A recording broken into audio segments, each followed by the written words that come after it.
Welcome to the Transform Sales Podcast, where forward-thinking business leaders come to share their experiences and ideas, learn from each other, and amplify their results together. Hey guys, this is Dave Menjura here, your host. Today we have another session of the Transform Sales Podcast Sales Software Review. We have a special guest today. We have Andrey, CTO of Weberlo. How's it going? Hey, all good. Sorry about my camera. It's a bit blurry from time to time.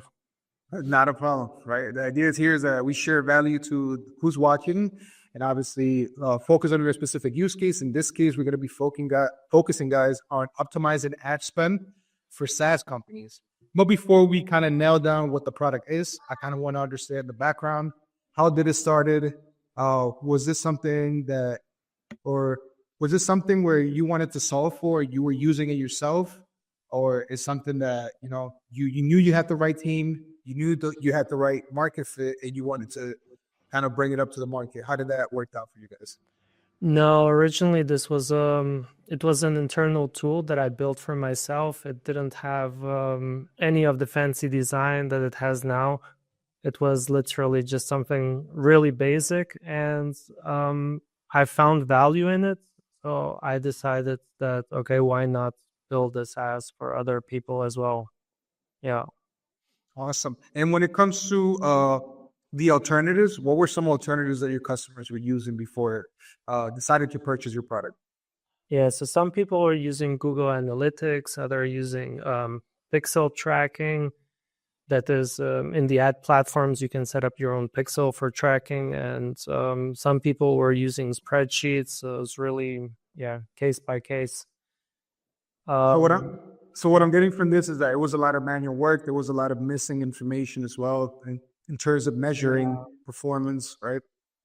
Yeah, the problem is that the pixels, they're not so good. They're being blocked, and you lose pieces of the data, which with Weberlo you can actually keep all your data.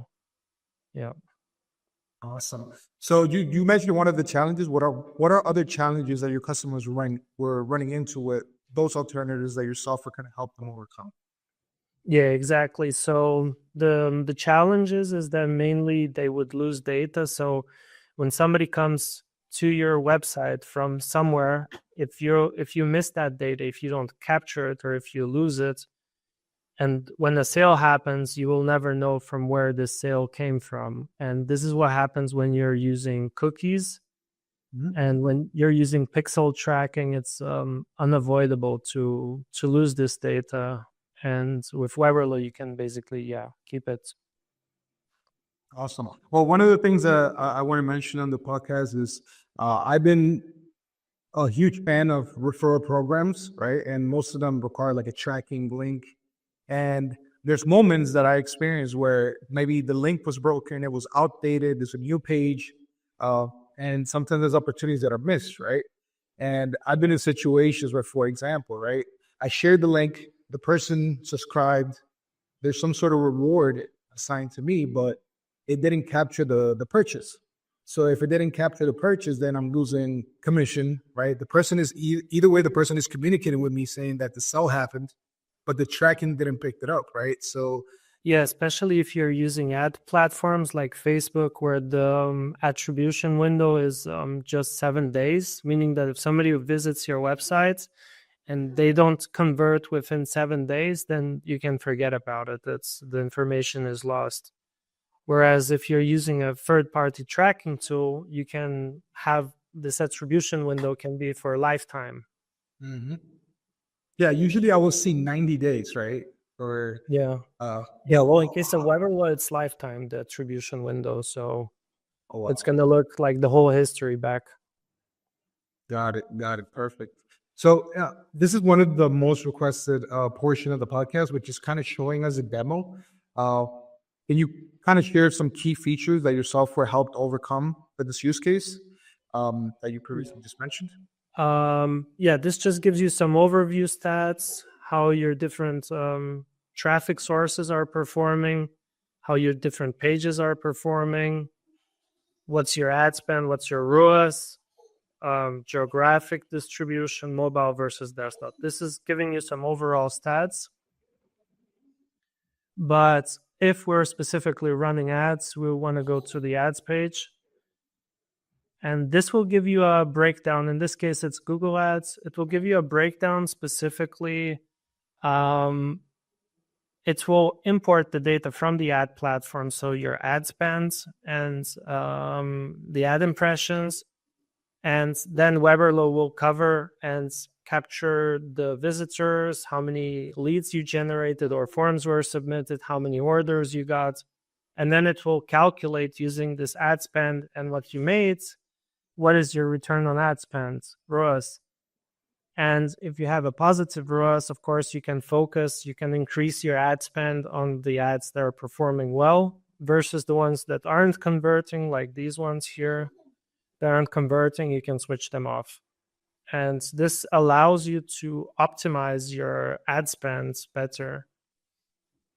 If you're using meta ads, then we also have a feature for using the conversion API that you are able to send the conversions back to the ad platform, and the ad platform can use its algorithm to optimize even better your ads to who they're targeting.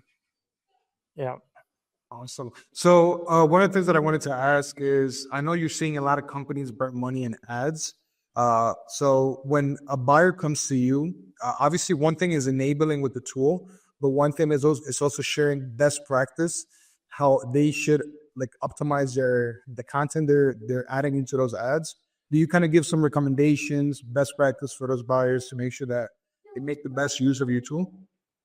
Well, we just give the data, and then it's pretty much we don't have like insights or anything. We give the data, and then the customer can do it what they want with it. But the important thing is that you don't accidentally switch off your best performing ads because you didn't have this data. Because when you do that, you're just going to lose money and you're going to lose time. Whereas if you have accurate data, you can look at it, you can compare what you have in the ads manager, but it won't be the same data that you have here. If you compare the data in the ads manager and the data you have here, you will see something completely different. And that's where the value is, that you get accurate tracking and you can then optimize already accordingly. Okay. So the platform itself will give you some insights for you to kind of make those improvements internally, regardless of what channel you're using. Yeah. So this works for ads, but it also works for organic traffic. If it's organic traffic, it's all based on UTMs. Like here, for example, you can see how many sales you're making from different search engines. Like, for example, Bing, we have $3,000. Of course, Google is king. Yeah, this is just different ways that you can use this. You can see how much sales you're making from each email. And yeah, those are the ads, and the organics is the main. Well, what it shows you is basically from where your sales are coming from. Your sales are coming in the system, and then it's identifying each individual sale and saying, aha, this sale came from this website visitor, and it's matching the data, it's attributing it, and it's telling you specifically from where your sales are coming from, which of course will allow you to make better decisions in marketing. Got it. So it kind of works out like a portal with, everything that you're publishing out there, it gets collected and actually gives you a more informed and accurate numbers for you to, bring that back to your team. And it's stitching the data together. Like if you're using Google Analytics, you won't be looking at real transactions. You'll just be looking at events that happen on the website. So like, for example, somebody hits the thank you page and that triggers an event on the website, and you assign like a hypothetical value, let's say $100 to this conversion. It's not a real transaction, because the real transaction, it happens in the payment gateway or in the shopping cart. And that's how Weberlo is different, is that you connect the shopping carts. Got it. And it will use real transactions to give you these reports. So you won't have missing conversions, you won't have duplicates conversions. The values that you see here are the exact values that are in the shopping carts. And that's how you set it up as well. So you connect either one of those shopping carts that we have, or of course, if you're not using any of these shopping carts, you can always connect it like using Zapier or Make, or using the API. And then you connect, yeah. No, I was going to say, like, so somebody that's overseeing this is better, they will be better equipped to go back to the team and get more budget or specific things that are working for them, right? Because before, like, I would see that numbers were so disconnected. So for you to justify a budget for ads, it will be a lot harder, right? It will be more of like the trust element and less of the data element, right? Yeah, definitely. It's it's about knowing which traffic source is bringing in how much money, and you want to double down on what's working and cut what's not working. And when we're talking about ads, we have the ROAS, so it's pretty easy to calculate. But then there are also other activities like CEO. And with CEO, we would want to look at the best performing pages to make a decision. Got it. Which page is making how much money? And like, imagine you create a blog post, and SaaS companies, they often, it's a big channel for SaaS companies CEO, right? So they will want to know how many sales you're making individually from each page, like the lifetime value of a page. And you can get this data here. No, and I also feel like when it comes to like repurposing content, knowing where most of your traffic is coming from, it allows you to repurpose, let's start that one blog that kind of helped us, that's now turning into a post so that we keep attracting more of that people, right? I wanted to ask you a question. Is this also integrated within like LinkedIn ads as well? LinkedIn ads, we have it in development for some time. We never published it because nobody came in and said like, hey, we need LinkedIn ads. So basically, we're just waiting for somebody to come in and say, hey, we need LinkedIn ads, and then we switch it on. Got it. Do you think it's more of a situation where it's a lot more expensive to do ads on LinkedIn and it requires a very detailed ICP in order for you to get it? LinkedIn ads doesn't work. LinkedIn ads doesn't work for everyone. It's more expensive, and most of the people, they're focused either on Facebook ads or Google ads. Got it. Well, thanks for sharing that. One of the questions that I wanted to ask is when it comes to setting me up for success, what will be the tasks, deliverables, and or people involved in setting up this software, this use case, and how long would it typically take to reach full productivity? The setup process is pretty easy. There are two parts to it. One of them is you install this tracking codes on all your pages. If you're using WordPress, there's a WordPress plugin. If you're using Shopify, there's a Shopify app. BigCommerce, there's also an app. But if you're using any other platform, then you basically... Oh, my kids just came here. That's good. Then you install this script. And this will automatically track all your forms as well. So if somebody enters their email address in a form, Weberlo will capture it and send it back inside. Once you have this connected, the only thing you need is to connect your shopping cart.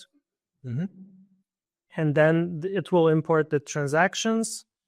And you can optionally connect an ad platform if you want the ad spend to be as well inside. So you already mentioned like what is the kind of setup process, but I wanted to ask you what person in your team will be in charge of setting me up for success? Would that be a customer success manager? Who will be the best person for this? To do the technical setup, you mean? Yeah. Or do you think it's very self-serve where I could go ahead and do this myself within minutes? Yeah, you can do it yourself. If the integration is available, then you can do it yourself, because it's just like it's a one-click thing. You say I want to connect, and then it takes you and you just authorize it. It's not like there is a very technical process behind it. Okay. Awesome. It's pretty straightforward. If you can, I mean, you could potentially use a web developer to do this, but I think for most people, they should be able to set this up themselves. Awesome. One of the questions that I wanted to ask that's highly demanded by the audience is when it comes to your support channels, what tends to be your more real-time channel for you to help existing and new potential buyers, whether chat, email, or phone? Yeah, we have this bubble here in the bottom, and anybody can come here and I have a question and we'll answer. So Awesome. definitely the chat bubble is the best way to reach us. Awesome. And what are the price ranges that you currently have right now? Oh, The pricing currently, these are the different plans that we have, and they're based on essentially page views and sales. And yeah, if you're just starting out, it's $39 a month. If you're already doing well and you have, let's say, 1 million page views, then it's $700 a month. If you go above that, then it's just best to book a demo and we'll give the price. awesome. Awesome. I mean, just to kind of wrap it up, what are some KPIs that your ideal customer uses to evaluate their success with your software for this specific use case, which is ad spend, and what quantifiable outcomes can they expect? You can expect if you're connecting, for example, if you connect the conversion API and you start feeding the conversions back to the ad platforms, you can expect your cost for the advertisement to drop like 10 to 20%. That's like the typical gain that people get after using Weberlo in like a 2-month period. Okay, awesome. Any other KPI that I should be aware of? No, I think that's the main one, the ad spends. Awesome. Well, I think this was a great session. I think it was a very easy and user-friendly platform to kind of get myself activated, kind of see, where's the money going, right? Where I should focus the most, right? How can I report back to the team? How can I justify a budget to continue, doing advertisement, right? But is there anything else that you kind of want to touch base? I feel like we kind of covered a few things that we wanted to cover, but anything else you want to share with the audience? I think that's pretty much it. That's you want to know exactly where you put $1 in and you have $1 out, and you just want to know how many dollars you're putting in and how many are coming out, and what's working, what's not working. That's basically, yeah. Absolutely. Like my main takeaway here, I would say, is the lifetime attribution, right? Being able to track a lead lifetime. I think that's the main takeaway for me, right? But I think this was a great session. Guys, thank you for being part of the Transform Sales podcast software review. For those that are interested in not burning any ad money anymore, and you want to optimize your ad spend, this will be a great alternative. Andrey will be here to support you and his team. Any questions that you may have. Thank you for this session.